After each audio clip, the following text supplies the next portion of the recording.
আসসালামু আলাইকুম ওয়া রাহমাতুল্লাহ।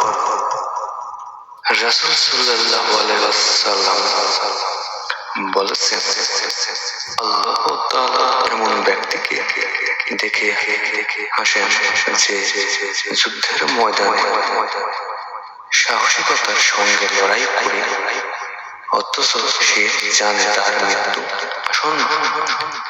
সে আল্লাহর জন্য নিজেকে জীবন উৎসর্গ করে দিতে পারে। সহিহ মুসলিম হাদিস নম্বর 1890। এই ব্যক্তি এমন এক আমল করে যা আল্লাহকে সন্তুষ্ট করে এবং তার জন্য জান্নাত নিশ্চিত হয়।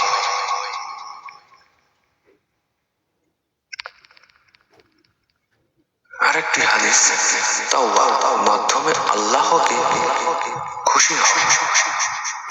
রাসূল সাল্লাল্লাহু আলাইহি ওয়াসাল্লাম বলেছেন, যখন কোনো বান্দা তাওবা করে তখন আল্লাহ তাআলা এত খুশি হন যে তার আনন্দ এমন হয় যেমন একটি ব্যক্তি মরুভূমিতে তার হারানো উট পেয়ে আনন্দিত হয়।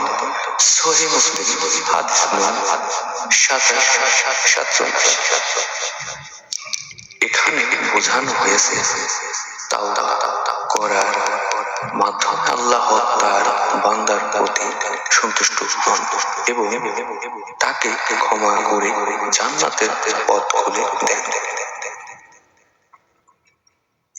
সাহসী এবং এক নির্দিষ্ট ইবাদতকারী রাসূল সাল্লাল্লাহু আলাইহি ওয়াসাল্লাম বলেছেন, যে ব্যক্তি একাকী ইবাদত করে এবং সম্পূর্ণরূপে আল্লাহর উপর নির্ভরশীল হয়ে তার জীবন উৎসর্গ করে, তাকে দেখে আল্লাহ তাআলা হাসেন। সহিহ বুখারী।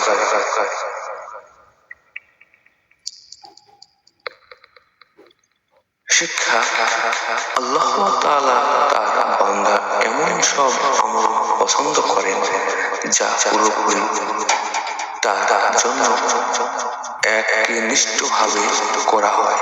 তিনি এর প্রতিদানে জান্নাতের পুরস্কার দান করেন।